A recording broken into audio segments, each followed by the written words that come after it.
Oh, where's the wheel? Yes. Oh, we love it. The isolation celebrity wheel. It's had a few twists and turns. Fair to say. Quite a few. Since we first launched it in true Triple M style, Bristol, Well, we've completely. moved it around a bit. Well, It's a waste of time. well, you stuffed it last week. John. Well, it was the producer's fault. I'm the only one that's come to the I fore. had Hang to on, go on I town. got Lance Armstrong. Anyway, for Hard Yakka, of course, you're listening to the Triple M Saturday Rub. We've got Damo here and also Bill and Duck hi. and, of course, BT, the room. And Duck said to us last week, Yep. leave Andre Agassi to me. Oh, yes. And then he mentioned Roger Federer. He did. And he said, no, Roger's easy. Yeah, Yeah. that's what he said. Nike. So, Duck, what we're doing now is handing the isolation celebrity wheel over to you. And I'm glad you are, because I tell you what, I had a good chat to Roger Yep. during the week. How'd that go? What do you say? Do you stick it? Yeah. Well, he didn't answer me call. Good chat. and I rang Andre. Andre? Yes. And Stephanie answered it. Yep. Answered the phone. Right. I had a chat to Steffi Graff. Yep. Yeah, that's who he's married to, Bill. I assume that. Yeah, and I had a good chat to her, and he Yes. said, "Get stuffed." Right? Oh. So, I've gone bigger and better. Now, you think Roger Federer is Yes. big. We all think. Arguably the Very. greatest tennis player of all time. Arguably. Well, not arguably, probably is. Yep. There's only one man in the world that Yes. has actually, I think, never been beaten by the great Roger Federer. Oh. Has a winning, Or if has he a has winning record. Winning record. I'm prepared to say he's never beaten this man that I've got. Okay. So I've gone above Djokovic, Nadal? I've gone above him. and I've got online. Don't tell me. Oh, you've got Online. beyond ball. Yeah. Margaret Court. No, I've gone above all of those guys, Right. and I've got, and not only labour. a great tennis player, Yep. but one of the great blokes of this world. Unlike you, BT. Oh, well, Mark have you, what, He's a Edmondson. ripping bloke. have you and I've spent got time with him, have you? none other than Liz I think Smiley. he knows me, but none other than the I great. think he knows. And welcome to Oh, Triple hurry M. up. Welcome to Triple M, the great Pat Rafter. Hey! Two-time US Open winner. Yeah. How are you, boys? Well, it sounds like I was third in line, so I'm not feeling very special right now. Well, he did win Is that what the you're saying? US Open 97-98 and runner-up in Wimbledon 2000-2001. Oh, thanks for that, Bill. I knew that. Why do you think I got him on? Well, you didn't. Because he's the great Paddy Rafter. Paddy, now, give us your winning record against the great Roger Federer. You'd know it. I assume you know it. I do know it, but we have to put it in context a little bit. I mean, first of all, he was 17 years old when I first played him. I got the call. He got a wild card into the French Open, and Leighton Hewitt comes up to me and says, "Listen, this guy's pretty good. Watch out." Federer wins the first set against me, and I go, "You little shit." I'm sorry, but that word is going on. And I got stuck into him a little bit, so I just played a bit of mind games with him, and he went to water pretty quick. So I ran away with it. And then I played him a couple of years later when he was 19 and got him pretty easily. And then I played him the week before Wimbledon, where he beat Pete Sampras in 2001 in like the third round. And I had down 6 match points to him. And I just thought it was probably time for me to leave the game. So he was showing really good signs then. And he started to mature. And he just needed to grow up and mature. And obviously he became a lot better player as well.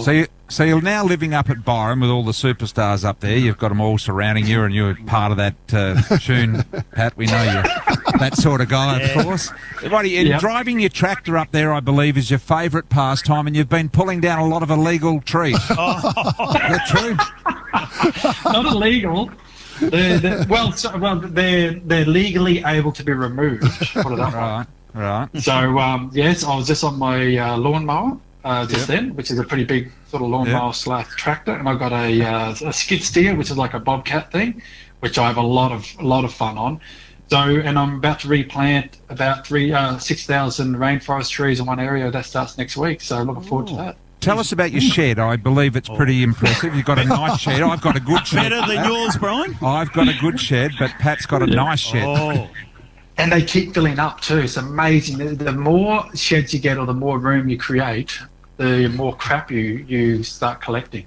So I've got to be careful I'm not hoarding. So if I haven't used anything for 2 years, I get everything in, throw it in the trailer, and I take it down the tip. But I do have a bit of machinery, pretty important machinery, but I don't have a big full-on tractor yet, which I do sort of need, trying to avoid it. Oh, the Kubota. That's Brian who asked that question. He's the king of Contra, so he'll be able to get you one. Hey, Patrick Rafter, we're talking to, superstar, of course. It would have been good, Agassi or No, Bill. but you haven't got their number, have you? But, mate, what was your greatest win ever?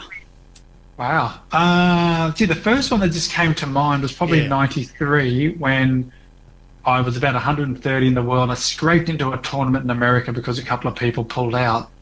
Had a couple of good early wins, and then I came up against Sampras and beat him 7-6 in the third set.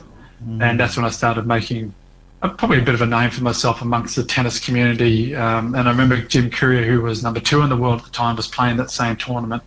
He came up to me and started having a chat to me and saying, thanks very much. You've now, because I beat Sampras, Jim went to number 1 in the world, so I became sort of instantly a sort of popular guy in the locker room. I remember I played a game of AFL. I played actually a few games. How'd you go? Bloody hilarious. Reserve. I was useless, but I had a real crack and I was having a lot of fun. But they put me in centre half forward because it's the hardest position to play. I was running around. I didn't know whether I was running forward or backwards and getting. And they soon took me out of that position straight away. Hey, now, Bristol, we have, haven't we, Bill, on the Rush Hour, we've had Paddy on as a guest a number of times. We have. And I always, and I'm going to do it again to you, Pat, I always ask him the same question. And that is, did this happen or did this not happen, Bristol? Yes. He wins the US Open. Yeah. You know, now, Paddy, he wins the US Open, Brian. Yeah. He goes back to his hotel in Manhattan as the US Open major winning champion. King of New York, yep. Under the door is a phone number. I think it was Linda Evangelista. Oh, Supermodel at the Yes. Paddy's married. No, this Well, is this back when he was a single man.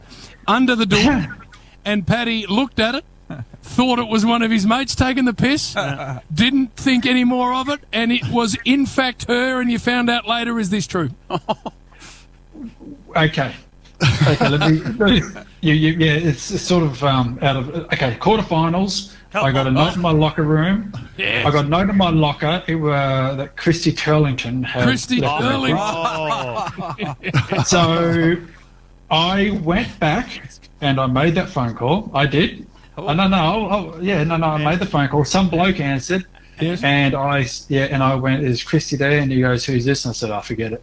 And I hung up, and that was it. So I have no idea if it was or wasn't. It just didn't seem to make much sense. And I was halfway through a tournament, and I was pretty focused on that, actually. Hey, Paddy, One you knock back is Yeah, one you don't get And back. I don't know. You never. I will not know to this day if it was her or not. Christy Turlington. Oh, wow. You're going to get her up and have a I'm look not at sure. Hey, Bill, you're not in the same league as Paddy. One of our all-time favourites, a superstar of the game in our country, and living your best life at the minute at Byron. Have you still got an arena named after you, Paddy? As far as I know, what's but it you called? never know. I mean, I guess if it's named after me, it's called Pat Rafter, I guess. Hey, when you're that big, you don't need social media. Well done, mate. Thanks so much for joining us, and continue to dominate. Good on you guys. Thanks, Paddy. Paddy boy. One of the greats. Yeah, Now, not maybe international duck, but a very good Hang get on, and a international? superstar. No, what do you mean? US Open? Lives in Australia. Yeah, okay. But a superstar nonetheless. Very, very nice. We've got lots still to come on the Saturday Rub. Bill, are you going to... Yeah, we're gonna spin the wheel. Okay. We're going to spin the wheel because it's been that successful. Well, go on, spin it then. I wonder who we can get up next. We might get Gazy, who walks up and down Clarendon Street. We'll just get him to come in Well, for he's three. a bloody 5-time Olympic. Oh, Joe Joe Montana! Montana! We're back to Joe Montana! to Joe. Yes. Producer, if you stuff this up again, look, I'm going to have to take that nose and jam it somewhere else. Joe Montana! We're back with Joe. Yes! All right.